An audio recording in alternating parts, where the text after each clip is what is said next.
So my worst fears were realized, and I pressed the barrel in too far.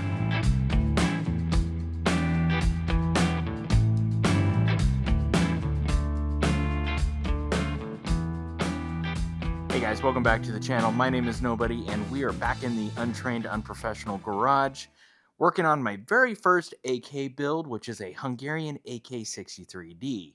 Today we're going to be pressing on the barrel and getting it pinned, and if it doesn't get smoking hot, which it's planning on, so we'll see how fast this goes, I'll actually get the rest of the barrel populated, but not pinned. The barrel itself will be pinned, but everything else I want to leave unpinned because I want to shoot it and see if I have to make any adjustments, because that just seems like what a lot of people end up doing just to fine-tune it. So let's talk about the tools that I'm going to be using today. I will be using the AK Builder barrel press kit, but not in the way that you think I'm going to be, because I don't think I'm going to use the 20-ton press. And, I could use the 20-ton press, but it doesn't give me the warm and fuzzies, and so therefore I'm going to go with a different tool. And the reason why I'm not using the 20-ton press, and there are tons of people that have used the 20-ton press to populate barrels and everything and have done so successfully. I'm not knocking it. It just doesn't sing to me right now. So I actually ordered the Toth Tool press and populating tool, and that's what I'm going to be using because it seems like it would just be a more controllable experience, and I actually want to set the headspace pretty tight, on this. So that's what I'm going to be using. Well, I think we're actually set for population. I have my Toth Tool put together here. I didn't read the instructions. It just seemed logical to go together like that, and it kind of looks like some of the videos that I have seen, so we'll quickly know if I need to adjust anything. Why read instructions? I'm a dude. Come on. I have my receiver all taped up for it to go against the Toth Tool, just in case if there's any rubbing. It helps protect the phosphate finish that I work so hard to put on. And my barrel here. I have this bottom retainer already in and locked into place. It has a little bit of play, but that is okay. And to get this set into the trunnion, the methodology that I've seen and is what I'm going to try is I will go ahead and put it in place, and then I have this piece of tile which is pretty darn flat. I mean, it's not a granite block by any means, but I think it'll be good for my intended purposes. And I will use that to get my trunnion and the squareness of this block to get it mostly lined up. And then I'm going to set it with this dead blow hammer. And you'll notice that I have a thread protector here on the end of the barrel. That's where I'm going to be smacking up against, just to protect whatever little bit of crown is. Doesn't look like much of a crown. Maybe I need to cut a crown. I'll do that later. I need to order a .30 caliber guide. Things that happen when you're doing stuff. Before I smack it, I'm going to go ahead and put anti-seize. Yin's boy does it, and the reason why he does it seems to make sense. Just one, makes it a little bit smoother. Two, makes it easier to get the barrel out later on, just because it keeps down on the corrosion. And I'm just going to get a little bit in there. Holy cow, I got a lot on there. I got so much. That should never corrode. A little bit here on the barrel, and I'm going to clean some of this off. Talk amongst yourselves. All right, we're back. It looks like the barrel is in the white now, but it's not. I'll get this roughly started and towards the flat. And as you can see, I have the barrel hanging off here, making sure that it is flat all the way across. And then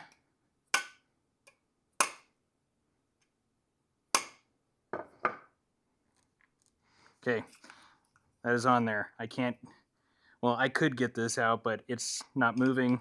Let's make sure that it stayed flat I think that is good. So I got everything in the vise. I'm just advancing my nuts here. And this is so it has something to push against. And you want to make sure that this is completely parallel to your barrel.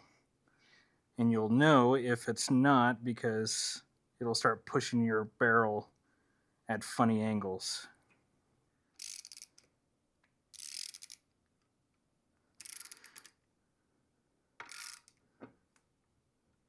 Okay, that's what I thought might happen. So what's going on is I don't have this tight enough, and so it's not squeezing onto the trunnion, so it's actually pushing the receiver back. Let's try again.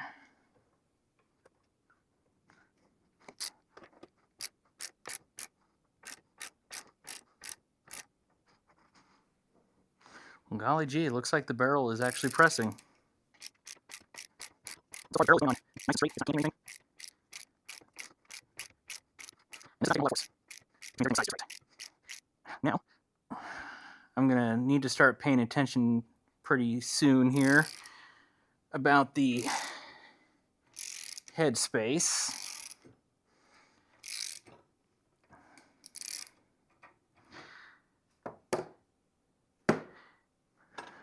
Because I don't have anything to push this back.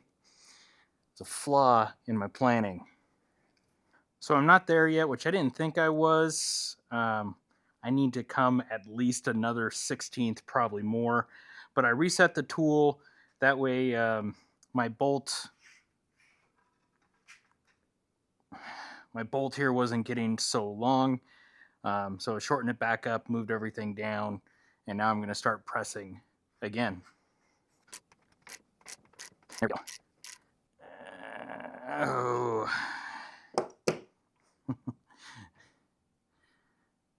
Man, I really hope I don't have to press this out. So I'm not there, and I'm actually checking with go and no-go gauges. These are Clymers for the 7.62 by 39. There is another method using, I think it's 3 layers of tape on the back of a live cartridge. I'm not going to do that method at all. I'd rather let something that's a little more precise tell me what it needs to, because I'd like this to be as precise as possible. So my worst fears were realized, and I pressed the barrel in too far. And I really didn't want to stop everything that I was doing and have to order a part. So I went through all my scrap stuff, and I happen to have this piece of aluminum. And as you can see, it has a slight taper, and it just actually worked out really, really well. I put the fat end down at the bottom on the inside of the receiver, and then chucked it up into my barrel press and pushed it back out. And I pushed it out farther than what I needed to, just to be safe. So now I can go back to trying to get this to be a tight headspace, which I think is going to take several attempts. Future Nobody here. I'm actually in the process of editing this video, and as I was going through everything, I realized that I did not actually capture the moment of where and how I headspaced this rifle. I kind of talked about it, checking it, but that's about it. So I want to show you what I actually did, and it might or might not be something that you want to try because, well, it made sense to me, but it can go awry fairly quickly if you're not paying attention. So you kind of have to approach this not hyped up on caffeine like I usually am, but I'll show you probably what you may want to consider first before you even try this. Here's how you probably want to do it. I made sure that my bolt face was nice and clean, my headspace go gauge was nice and clean, and my chamber was nice and clean, because you don't want anything to interference with the tolerances at all. I inserted my go gauge, and then I would probably recommend pressing your barrel in and occasionally closing your bolts and seeing if you can get this lug to close up against the trunnion. Every time you press the barrel in, you'll of course want to back off your bolt and then retry. That's not what I did. What I did was I let the go gauge in, and being that I want this to be a tight headspace, and off of advice that Mitch gave me, was I wanted the bolt to stop short of touching the trunnion. In order to do that, I had to leave this in place, and I would slowly crank down on the barrel, and I would wiggle the bolt back and forth as I was cranking. Because as I was slowly cranking, that would tell me if I was binding on the bolt or not. So the moment I felt it stop being able to wiggle, that's where I stopped it. And it was short of the trunnion, and there was enough tension on it that I couldn't undo it with my fingers. I had to take a punch, and I lightly tapped it out. I actually used a hammer, but I very gently tapped it out. Now, what can go wrong with this? If you're not paying attention and you're just cranking, you can really bind up your headspace gauge up against your bolt and your chamber, and then you have issues. So that's why you have to be hyper focused on this and slowly do it. You can't be distracted at all. That makes sense? Well, it took some back and forth to get it to where I think is where it needs to be. I have my go gauge right here. I'm gonna drop it into the chamber, and it starts going. I can push it, and it starts to go, and I can force it all the way closed. Now everything that I'm doing is on the advice of one of the guys that watches the channel, Mitch. I appreciate it, buddy. Here's my no-go. Get that in, and it stops. So I'm nice and short there. Now, from what Mitch was telling me, if I understood you correctly, Mitch, is that on live rounds, they will still close. And therefore, give me really nice tight headspace. And what I'm going to do, I'm going to check 5 rounds of Tool ammo. I got some Norinco here that I'll run through. China. And then I have some, this is made to hunting specifications. Well, this is 7.62 by 39. That is made in Russia. So I'm going to try 5 rounds from each one of these, and they should close. 1, 2, 3. Twice in a row. Come on. 4, 5. Okay, so all the Tool ammo is good. At least from that box. Now let's do From Russia with Love. Nice and lacquered. Okay. Let's see if I can go. It's a hollow point. That's cool. 1. Bash my barrel against my wrench. 2, 3, 4, 5. Okay. I forgot I had these. I found them today.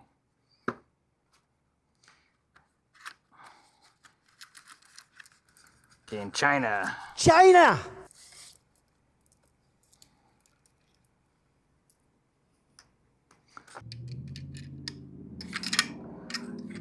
One. That one was a little tight, but doable. 3, that one's fine. 4. Come on, get out. 5. All right, so I would say that the barrel is head spaced and it's headspace tight. Now I need to pin it.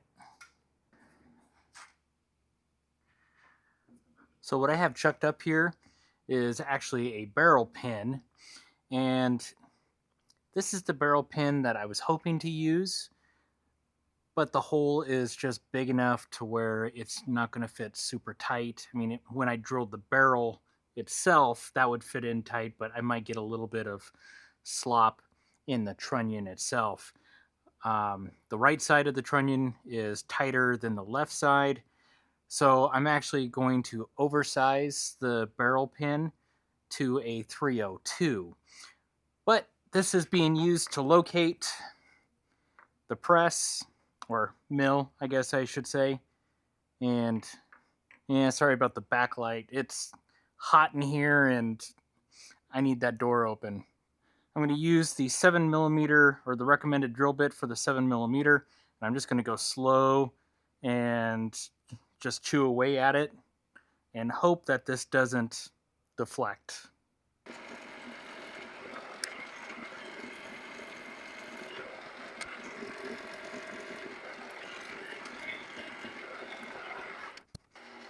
I'm now using a 9/32. And after this, I think I might be able to use my 300th thou reamer. I'll have to check the math on that.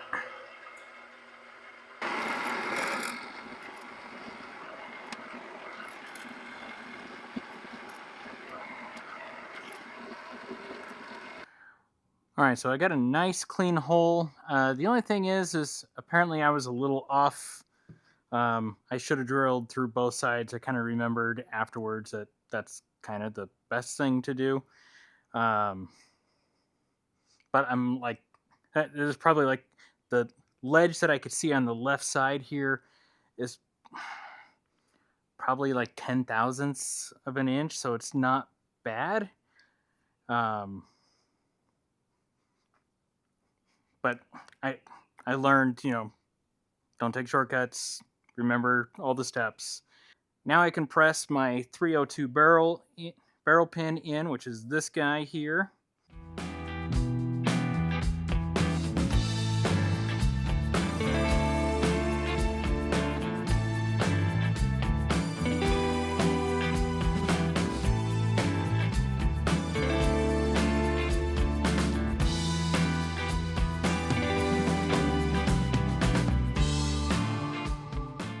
So today's plan is to populate the barrel, and I'm going to use the same Toth Tool jig, we'll call it. There's various aluminum tubes here to help push stuff on, and I'm not going to pin anything. I'm kind of on the fence about pinning the rear sight right now. I mean, there's a little bit of gap between the trunnion and the rear sight.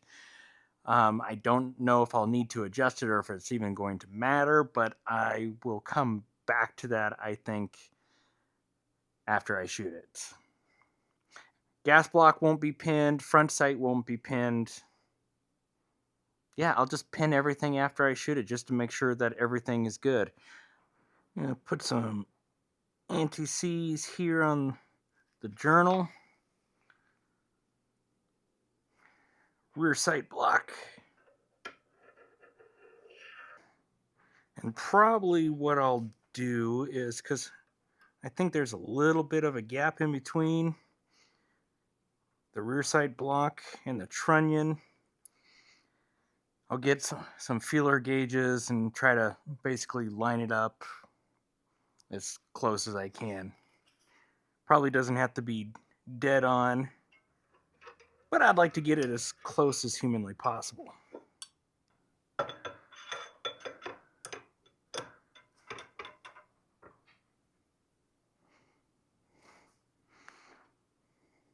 And this is my front, it has a small hole. That's where that guy goes. Oh, so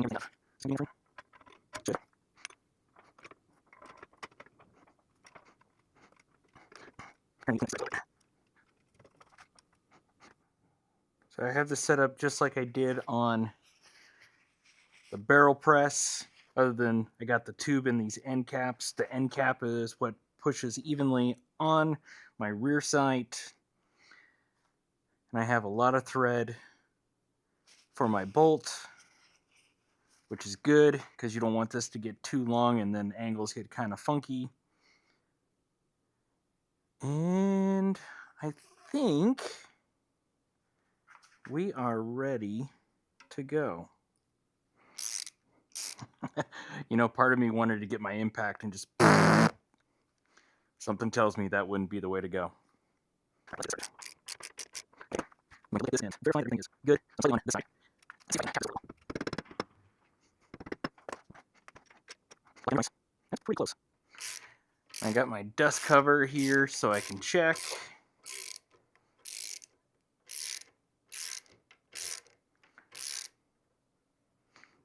That pushes really nice and easy.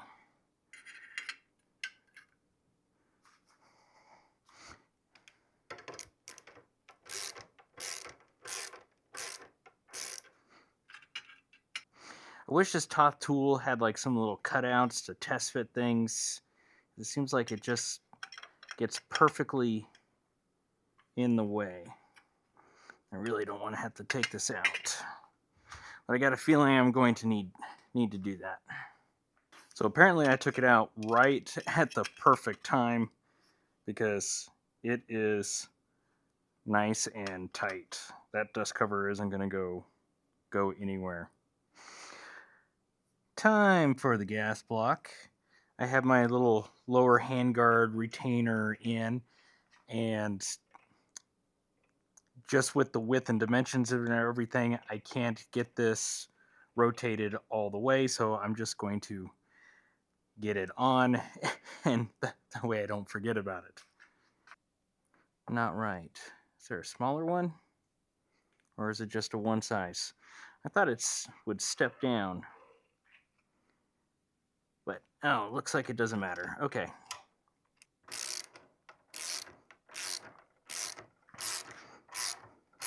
So I know I can just keep going while that gas port is there.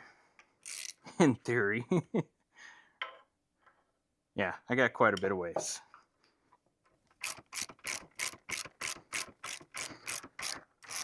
We're at the gas port.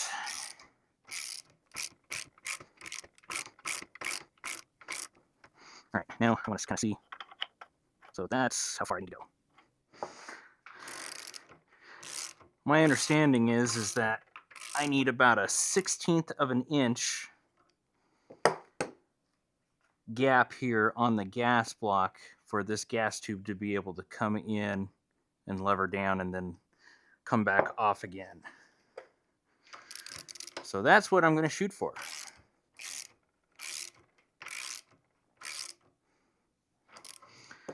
And my witness mark is still there. Might be slightly off, but we'll find out for sure.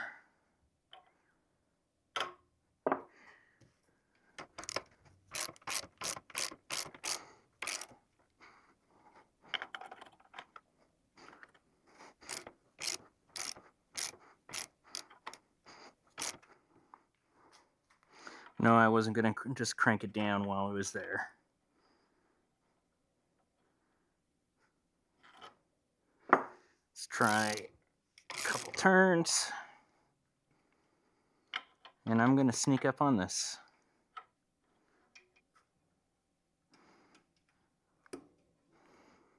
There we go.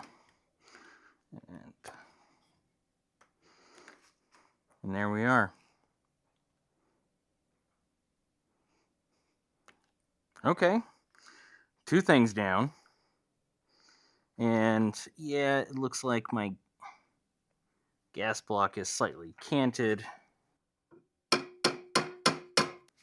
Well, that was a little bit of a journey. So what I had to do, because the dead blow hammer wasn't correcting it, it was hanging over like this.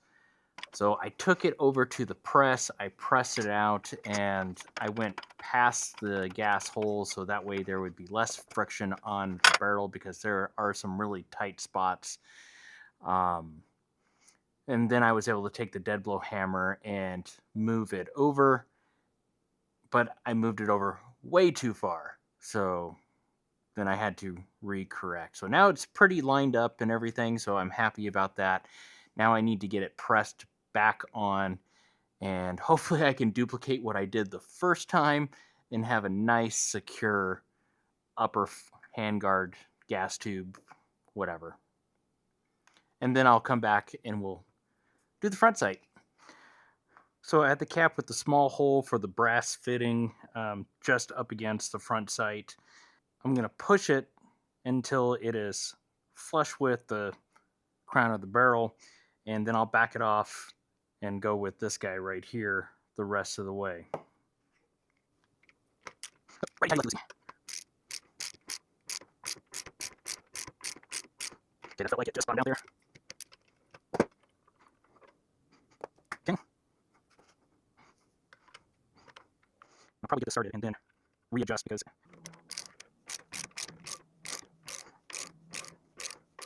okay.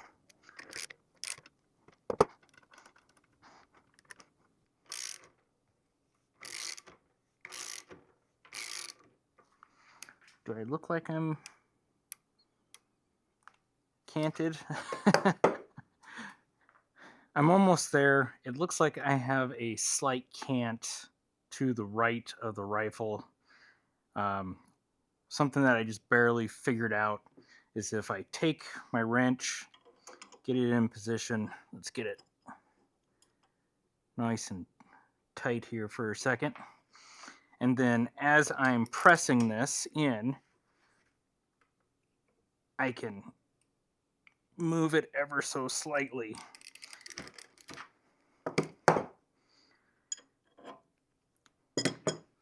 And help bring that cant back over as this is pressing it on. So I'm using the movement of this ram here to kind of break the friction loose, if that makes sense.